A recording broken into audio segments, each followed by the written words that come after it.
Our next guest is the best-selling author of Modern Etiquette for a Better Life, and she is here today sharing everything we all need to know about summer etiquette, from pool parties to wedding gifts. Welcome back, our good friend Diane Gottsman. Welcome back, Diane. Welcome back, Diane. You Nice look to see you. beautiful. Being here. So as you can see, Kim, Maria, and Ken are all joining us because That's we right. all have lots of questions, because we all want to be proper, to be honest with you. So we're going to jump right in. So wedding season is upon us, June weddings, and they're going to continue through September. So I have a question about wedding registries.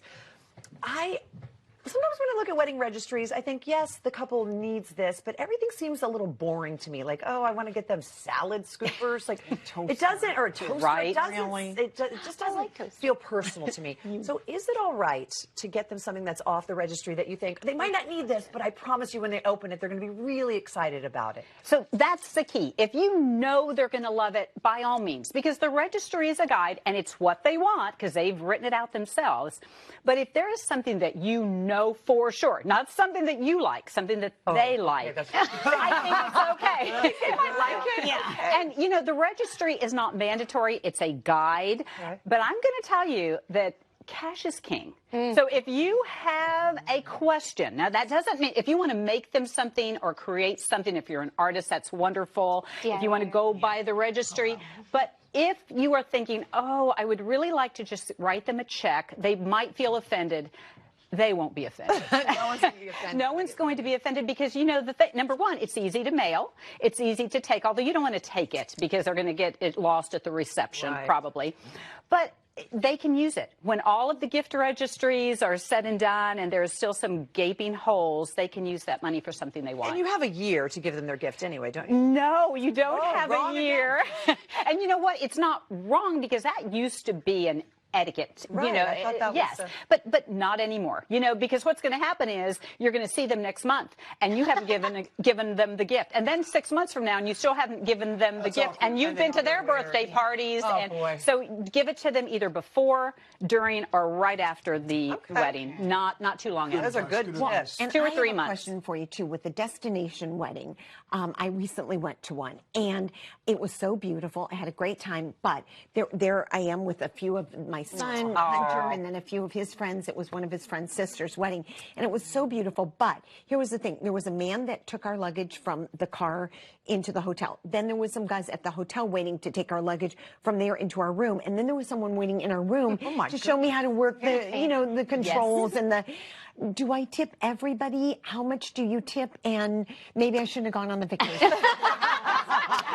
So the easy answer is yes to all of the above. So anyone that handles your bag, you're going to tip. So the person that takes the luggage out of the car, you tip. About $1 a bag. $1 a bag. The person that takes it up the bellman, you give them a $1 bag. And I say about because if there's just a bag or two, you want to give them a little bit more. Yeah, you don't. But anyone that is helping Have you and traveled with assisting me, you- Diane? There's 14 bags. Yes, And that was yes. for 2 days. But yeah. So what you do is when you are planning your budget, we all have a travel budget, or we should factor in gratuity. Because that's part of the budget, and it, you know, and we all know it costs a lot of money, and you don't want to stiff anybody. You want to make sure that there's enough, and carry your own 5s and 1s. Oh, I learned So that funny, the hard Kim, what way. I do is like have my carry-on. I'm like, I got it. I got it. Slap in my own bag, save my dollar. It'll end up more expensive than the cost of the room if you're not careful. I've always got my stuff like on my back or my. It's like, no, And don't feel badly if you want to take your own bags downstairs. That's You know, not- that's not gonna happen. Now, 14 of your bags is not I going to know, happen. exactly. So I have a question about, so our kids are finally old enough where they can swim. And so this summer we're going to be having pool parties, going to pool parties. So because they've just got to the point where we're comfortable with that, there they are. So that's when like we would have to so be in the cute. pool with them. They're little. But yeah. now they're older, 5 and 8. But I know there's all sorts of etiquette around, like, people watching the kids. And can I be obnoxious if we're going over? It's like, will you have people to watch the kids? Like, how does that whole thing get negotiated? Okay. Well, first of all, Ken, you are not obnoxious to call ahead and say, listen, will there be anybody with dedicated eyes to watch children at the pool? Because, you know, parents get together, we all start to have fun. Right. But we still have children out in the pool, and that's a big risk. So it's okay to ask. Okay to ask. And especially, and if you're leaving them off, you want to know, you know? So, but secondly, if you're having the party, make sure that there are some, I don't like to call it volunteers, because I feel if you volunteer at something, you're not as committed. Well, you know, as a teenager, it's not going to be as committed as if you're paying them. So give them a few dollars to watch the children. That's their job. They're not there to enjoy the watermelon and the burgers with you. Of course, you'll give it to them. But make sure that there's enough teenagers or college students or even adults. And that's their job. And let my guests know, like, we have people that will be watching. And their sole job is to be in the pool watching our kids. That's important. It is important. That's the way we've always done it as the kids have gotten older, for sure. And Yes. It was always my wife who kind of steered that, and I was always grateful for that. It's good advice. Okay, speaking of my family, we are a big travel family. We love to travel, and I had been on recently booking flights for an upcoming trip. I know Debbie has, and she can relate to what I'm going to ask now.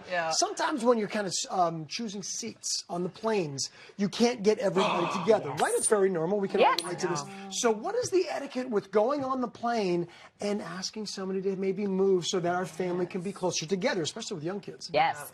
So I think that you want, certainly ask. And especially, you know, if you have a big family, you've got young kids.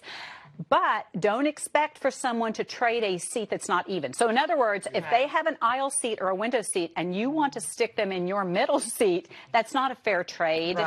Don't be offended if they say no. And as the person that is being asked, if someone asks you to trade and you don't want to, just politely say, you know, I'm just going to keep my seat. Thanks. You know, thank you for asking, but I'm going to keep my window seat, and good luck with that middle seat. But you really should, because we had people that would not window for window, aisle for aisle, and wouldn't do it. I had to fly 4 rows from my children. And I was so mad, but people just said no. First of all, who's going to want to sit next to a toddler? And by themselves. Margaret was crying the entire way because there was no one next to her. And they would not change. No one would change. That's a matter. That's a matter of being polite. So if you are separating families and you can change, and there is not a reason for you not to change, do the right thing and change.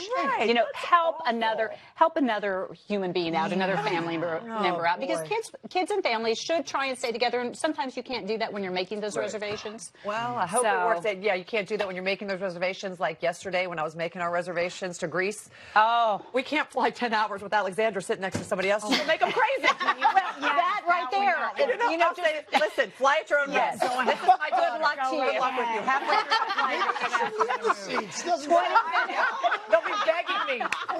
Please. 20 minutes into it, they're going to ask you to switch. She's a talker. Thank you so much, Diane. So glad to be here. So wonderful. Modern Etiquette for a Better Life is available wherever books are sold, and you can connect with Diane on her social media pages.